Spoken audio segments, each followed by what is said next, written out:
Donne-moi la part des biens, tu dois me revenir parce que je vois que tu es robuste et c'est pas sûr que tu vas mourir d'ici là.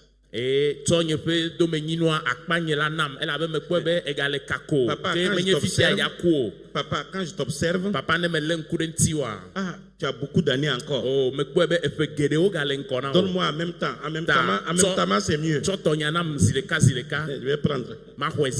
Mais il est dit, toujours au verset 12, et le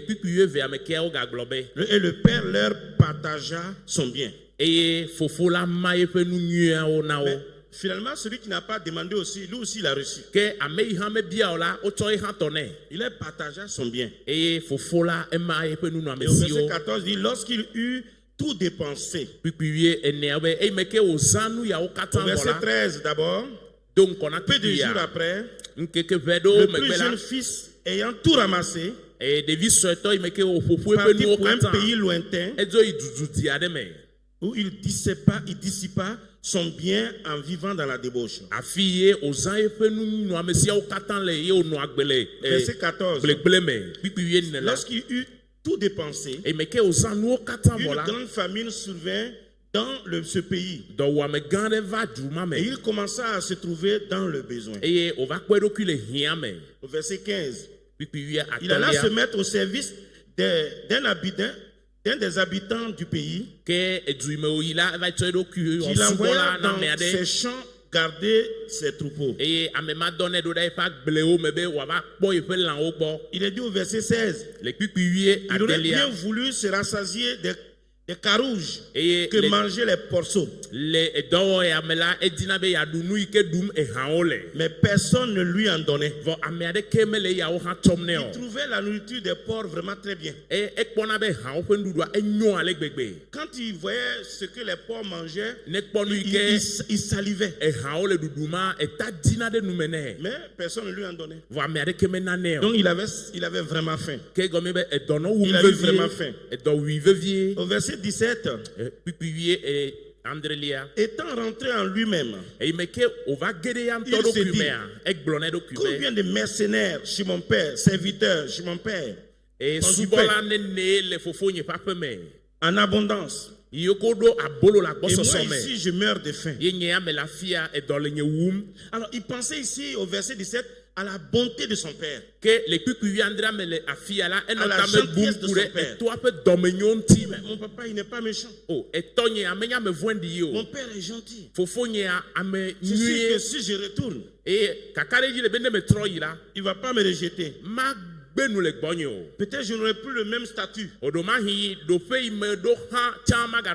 mon père, il est bon. Il pensait à la bonté de son père.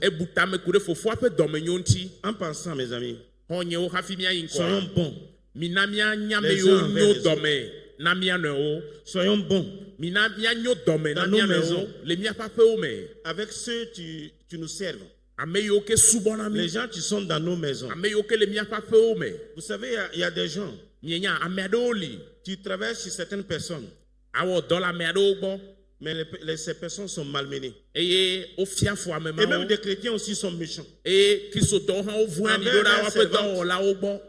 Envers leurs servantes. Ça crie du matin au soir. Et ça, c'est dans la maison d'un enfant de Dieu. La servante est menacée. Malmenée. Négligée. Non. Soyons bons. Il a pensé à la bonté de son père. Et c'est vraiment important. Soyons bons envers nos employés. Il a reconnu que son père est bon. Le verset 18. Il dit, je me lèverai, j'irai vers mon père. Et je lui dirai, mon père, j'ai péché contre le ciel et contre toi. Je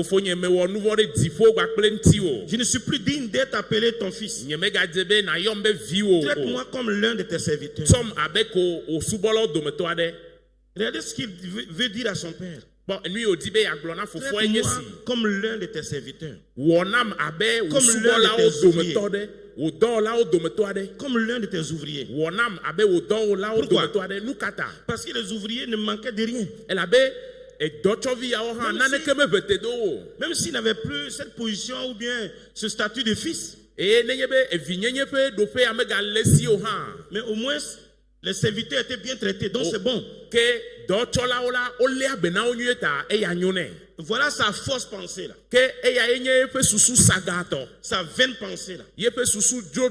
Avec mon échec, je ne peux plus jamais redevenir son fils. Il pense à redevenir alors qu'il l'est. Il est le fils. Même là où il était loin, il était toujours le fils. Et peu importe là où nous sommes, nous sommes toujours les fils. Alléluia. Amen. On n'a pas à redevenir. Et il pense faussement. Je peux juste être un ouvrier. Au verset 20. Il se leva et alla vers son père. Comme il était encore loin, son père le vit et fut ému de compassion. Il courut se jeter à son cou et le baisa. C'est très intéressant de voir ici. Regardez bien, il dit, comme il était encore loin, son père le vit. Comment c'est possible? Il est encore loin. Et son père peut le voir. Parce que le père l'attendait. Son père était bon. Son père était gentil. Et son père l'attendait. Il attendait son retour.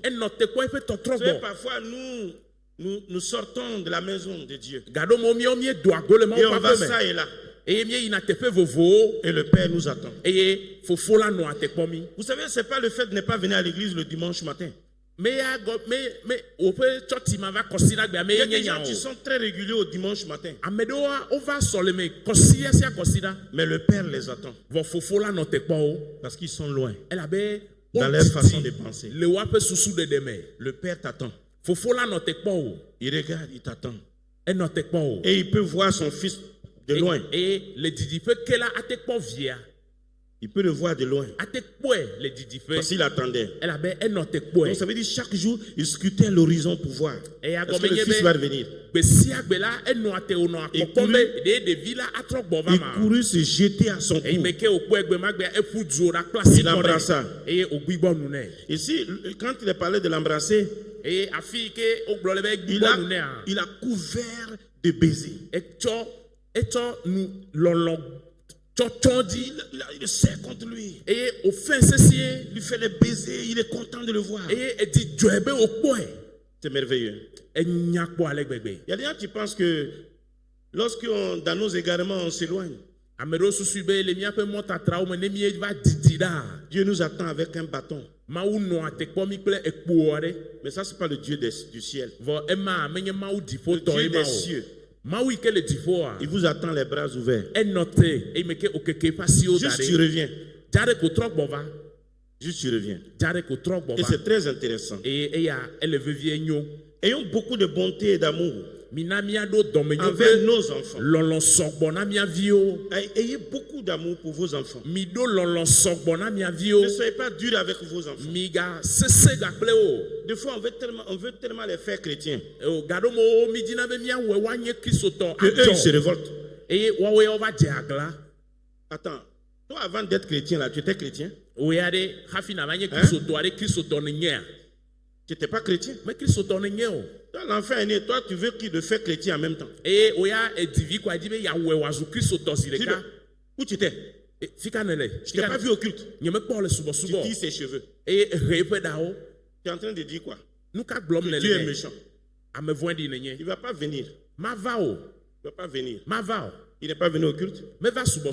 Parle gentiment avec lui. Explique-là le bien fondé du culte. Tu as honte qu'ils ne viennent pas à l'église? Ça te regarde? Oui, quelque part. Mais sois bon envers ton enfant. Sois bon. Il n'est pas ton enfant parce qu'il vient à l'église.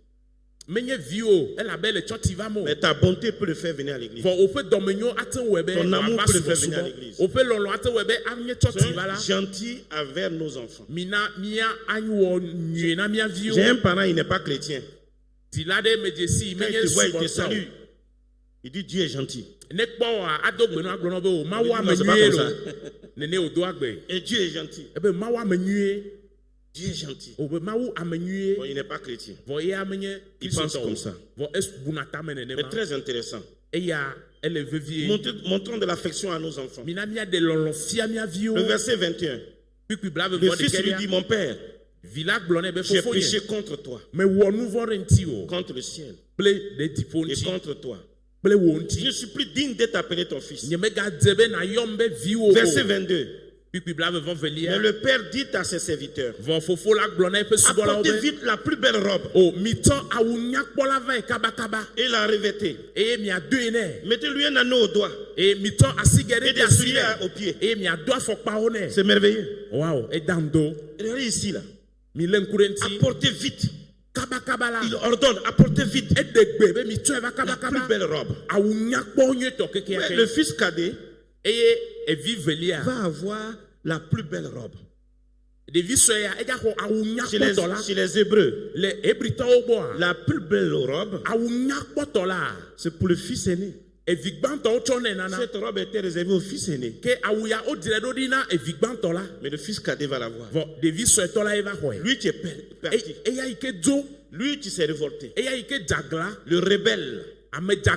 Il va avoir la plus belle robe. On lui met un anneau au doigt. Et puis des sandales à ses pieds. Sous la loi, Dieu a dit à Moïse, ôte les souliers de tes pieds. Dans l'Ancien Testament. Ôte les sandales de tes pieds. Ôte les sandales de tes pieds. Dans sa présence. Ôte les sandales. Dans Exode 3, Dieu parle à Moïse. Il le rencontre. Ôte tes sandales. Parce que Moïse est en train de se détourner pour voir pourquoi le buisson ne se consume pas.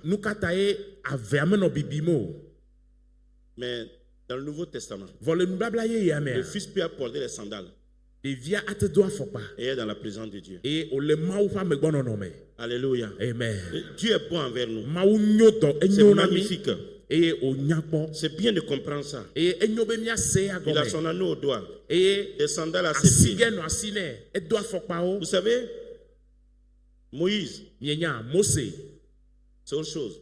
Mais nous sommes sous la grâce. Sous la grâce, on met des sandales à ses pieds. Il peut se tenir dans la présence du Père. Le verset 23. Amenez le veau gras et Dieu-le. Mangeons et réjouissons-nous.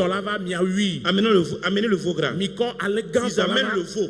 Et on tue le veau devant le Fils.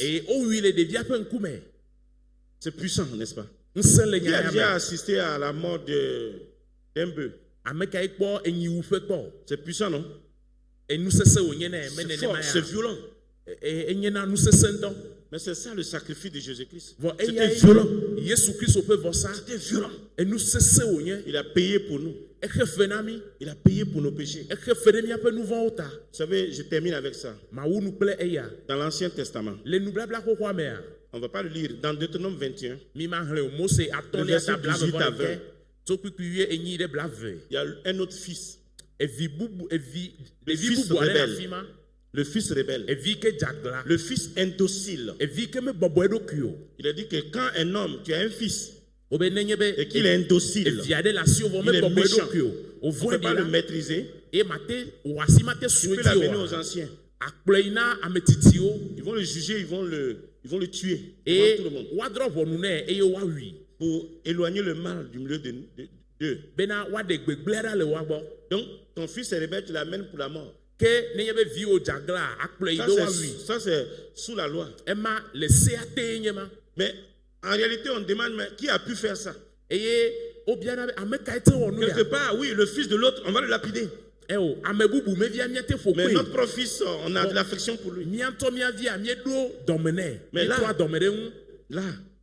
on le lapide. C'est ce qui est dit. Pour le mettre à mort. Parce qu'il est rebelle. Mais sous la grâce. Dans Luc 15, le fils est rebelle. Et lui peut revenir à la maison. Il peut revenir à la maison. C'est glorieux, n'est-ce pas? Il revient à la maison. Alors que lui aussi n'a pas bien fait. Dans la grâce, le fils rebelle est restauré dans sa position. Dans l'Ancien Testament, le fils rebelle a reçu une pluie de pierres. Et il est mort. Dans le Nouveau Testament, le fils est couvert de baisers. Dans l'Ancien Testament, le fils est mort. Le récit se termine avec un deuil.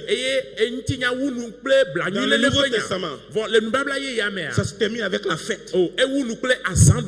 Le fils dans l'Ancien Testament, son histoire se termine avec la tristesse. Le fils du Nouveau Testament, son histoire se termine dans l'allégresse. Tenons-nous bien. Il y a un troisième fils. Le fils du Dieu vivant. Il était obéissant. Il a obéi à son père. Il est allé à la croix. Il est mort pour nous. Et à cause de lui, la justice de Dieu nous est imputée. Nous sommes justes. Nous devons vivre avec la conscience de la justice. Vivre conscient de notre justice. Nous sommes justifiés. Nous sommes justifiés. Nous sommes enfants de Dieu. Que Dieu vous bénisse. Merci. Amen. On va prier. Seigneur, merci pour ta parole. Merci encore de continuer à nous faire du bien. Avec les prochaines portions. Que ta gloire te revienne. Au nom de Jésus. Amen. Amen. Amen.